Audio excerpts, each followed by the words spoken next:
Government of India का नया budget आया और इस बजट से पब्लिक खासी नाराज है। मिडिल क्लास से ज्यादा टैक्स वसूला जा रहा है। मिडिल क्लास को कुछ रिलीफ नहीं दिया, कुछ स्टेट्स को ज्यादा पैसे दिए कंपेयर टू अदर स्टेट। गरीब और गरीब होता जा रहा है, अमीर और अमीर होता जा रहा है। दुनिया में बहुत सारी चीजें ऐसी हो रही हैं जो गवर्नमेंट चाहते हुए भी गवर्नमेंट के कंट्रोल में नहीं है। गवर्नमेंट वो पैसा लेकर के खर्च क्या कर रही है, ये मिलिट्री और डिफेंस स्पेंडिंग में लग गया सब। तो हो सकता है कि आने वाले समय में इंडियन टैक्स पेयर के ऊपर ये बोझ और बढ़े। इंडिया और चाइना का टेंशन भी बढ़ता जा रहा है। जो पैसा एजुकेशन पे, हेल्थ केयर पे या मिडिल क्लास को टैक्स कट्स देने के ऊपर खर्च हो सकता था, वो अब डिफेंस में जाएगा। गवर्नमेंट ऑफ इंडिया का नया बजट आया है और इस बजट से पब्लिक खासी नाराज है। गवर्नमेंट का क्रिटिक हो या गवर्नमेंट का सपोर्टर हो, दोनों इस बिल से खुश नहीं है। और जो क्रिटिसिज्म इसके बारे में हो रहा है पब्लिक में, वो फेयर है। जैसे कि मिडिल क्लास से ज़्यादा टैक्स वसूला जा रहा है, मिडिल क्लास को कुछ रिलीफ नहीं दिया, कुछ स्टेट्स को ज़्यादा पैसे दिए कंपेयर टू अदर स्टेट्स। गरीब और गरीब होता जा रहा है, अमीर और अमीर होता जा रहा है। ये सारी फेयर क्रिटिसिज्म तो है, लेकिन मुझे तो इस बात का डर है कि आने वाले सालों में ये हालात और बुरे हो सकते हैं। इसकी पॉसिबिलिटी है, क्योंकि दुनिया में बहुत सारी चीज़ें ऐसी हो रही हैं जो गवर्नमेंट चाहते हुए भी गवर्नमेंट के कंट्रोल में नहीं है। अब वो समझने के लिए पहले ये समझ लीजिए कि गवर्नमेंट ने हमसे पैसा लिया, टैक्स कलेक्ट किया, ये आधी पिक्चर है। गवर्नमेंट वो पैसा लेकर के खर्च क्या कर रही है, ये हमें समझना पड़ेगा, तब हम पूरी पिक्चर समझ में आएगी हमको, है कि नहीं। अब अगर गवर्नमेंट एजुकेशन पे खर्चा कर रही है, गवर्नमेंट हेल्थ केयर पे खर्चा कर रही है, गवर्नमेंट सोशल वेलफेयर पे खर्चा कर रही है, तो ये सारी तो अच्छी बातें होगी, हम खुश होंगे इस पे। लेकिन पिक्चर कुछ और है। गवर्नमेंट का सबसे ज़्यादा खर्चा हो रहा है वो है डिफेंस के ऊपर, जो कि हमारे देश के लिए बहुत क्रिटिकल है। हर देश के लिए क्रिटिकल होता है, लेकिन आने वाले समय में हालात और बुरे हो सकते हैं। ये मैं इसलिए कह रहा हूँ क्योंकि आने वाले समय में डिफेंस का बजट आने वाले सालों में और भी बढ़ेगा, इसका काफ़ी इम्कान है। और जब ये बजट बढ़ेगा तो शायद इंडियन टैक्स पेयर के ऊपर ये बोझ बढ़े, इसकी पॉसिबिलिटी भी बहुत ज़्यादा है। इस साल के बजट में गवर्नमेंट ने 6.21 लाख करोड़ डिफेंस के लिए एलोकेट किया है, जो कि यूनियन बजट का हाईएस्ट शेयर रखता है। 12.9% गवर्नमेंट के इस साल के बजट का सिर्फ डिफेंस के लिए एलोकेट किया गया है। ये लास्ट ईयर से 4.72% ज़्यादा है और ये इंक्रीमेंट शायद होता रहने वाला है साल दर साल। दुनिया में डिफेंस स्पेंडिंग के ऊपर इंडिया का 4th नंबर आता है। ये जो डिफेंस के बजट का बढ़ना है, डिफेंस पे खर्च का बढ़ना, ये सिर्फ इंडिया के साथ नहीं हो रहा, ये दुनिया में बहुत सारी कंट्रीज़ के साथ हो रहा है, जो सबको अपना खर्च बढ़ाना पड़ रहा है। ऑब्वियसली बात है कि अगर आपका नेबर अपनी मिलिट्री पे खर्चा बढ़ाएगा करना, तो आपको भी अपना डिफेंस बढ़ाना पड़ेगा। अब ये क्यों हो रहा है, क्या हालात है दुनिया में जिसके वजह से ये सिचुएशन पैदा हो गई है, इसको मैं आपको एक ब्रीफली, एक आसान भाषा में समझाने की कोशिश करता हूँ। थ्रू आउट हिस्ट्री ये देखा गया है कि जो भी रूलर्स रहे, किंग्स रहे, इनका बजट का सबसे ज़्यादा परसेंटेज मिलिट्री और डिफेंस स्पेंडिंग में लग गया। सबसे ज़्यादा खर्च इसी चीज़ पे करते थे। रोमन एम्पायर का मोर देन 50% खर्चा होता था मिलिट्री स्पेंडिंग के ऊपर।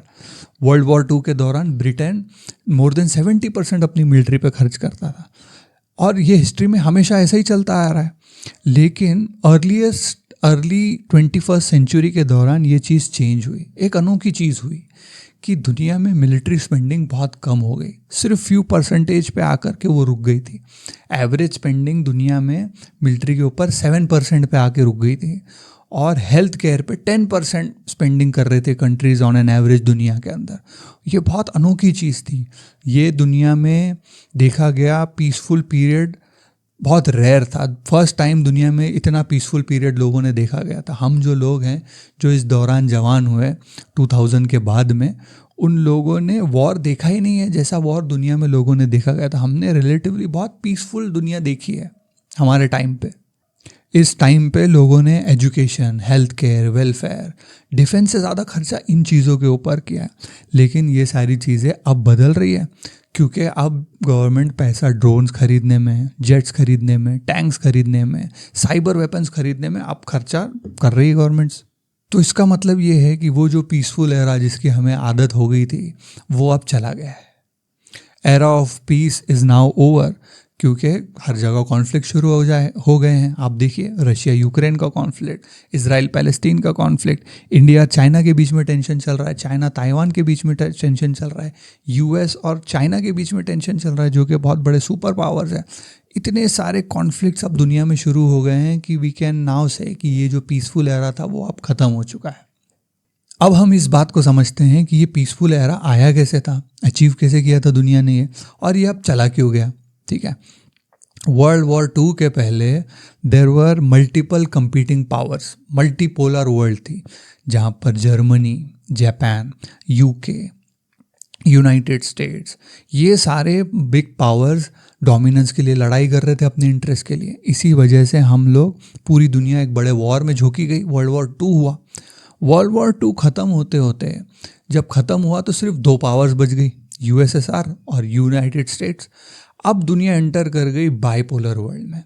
ये बाइपोलर वर्ल्ड पुराने मल्टीपोलर वर्ल्ड से थोड़ा पीसफुल था, क्योंकि सिर्फ 2 सुपर पावर थे और ये आपस में डायरेक्टली लड़ नहीं रहे थे, ये प्रॉक्सी वॉर्स के थ्रू लड़ रहे थे, जिसको हम बोलते हैं cold war. Cold war start हो गया, है ना।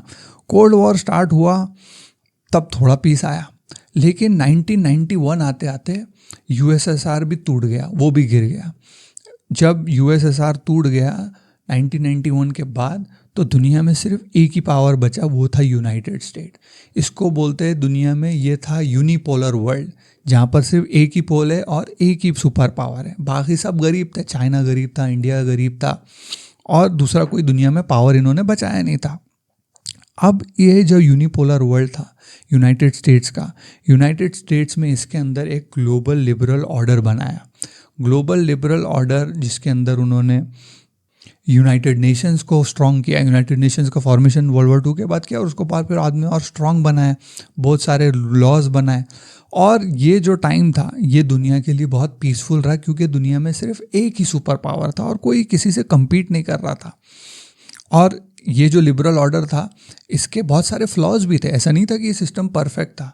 बहुत सारे इश्यूज थे कि यूएस हर जगह जाके रिजीम चेंज करता था, कभी इराक में वॉर कर दिया, अफगानिस्तान में वॉर कर दिया, ये सारी चीज़ें यूनाइटेड स्टेट्स कर रहा था, लेकिन वो करने वाला अकेला था, तो दुनिया रिलेटिवली पीसफुल थी।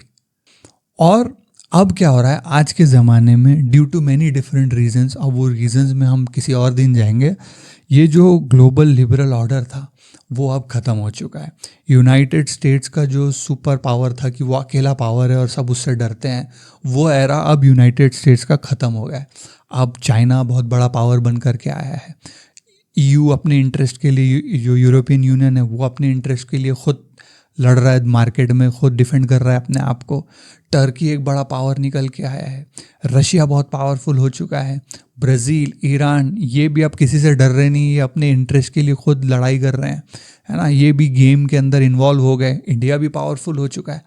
अब जो ये दुनिया है, ये दुनिया ना यूनिपोलर रही ना बाइपोलर रही, ये दुनिया अब अगेन मल्टीपोलर हो गई है, जहाँ पर मल्टीपल कंपीटिंग इंटरेस्ट बड़ी पावर्स के अब दुनिया में कदम रख रहे हैं। लोग अपनी अपनी गेम खेल रहे हैं पूरी दुनिया में, और जब ये गेम्स खेलेंगे तो आपस में भिड़ंग होगी, आपस में लोग कंट्रीज़ लड़ेंगी, है ना। और यूनाइटेड स्टेट्स का जब पावर फेड हो गया तो कैसा था, यूनाइटेड स्टेट्स बहुत सारी कंट्रीज़ के लिए डिफेंस गारंटर था।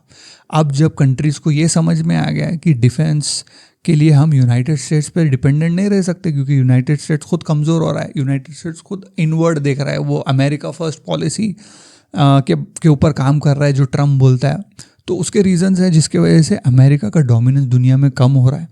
तो क्या हो रहा है कि जब कंट्रीज़ को ये समझ में आ रहा है कि हमें अपनी डिफेंड खुद करना पड़ेगा अपने आप को और अपने इंटरेस्ट को, और मल्टीपल प्लेयर्स हैं अब गेम के अंदर, कोई डर के चुप नहीं होने वाला है, तो हर कंट्री अपनी डिफेंस की स्पेंडिंग बढ़ा रहा है।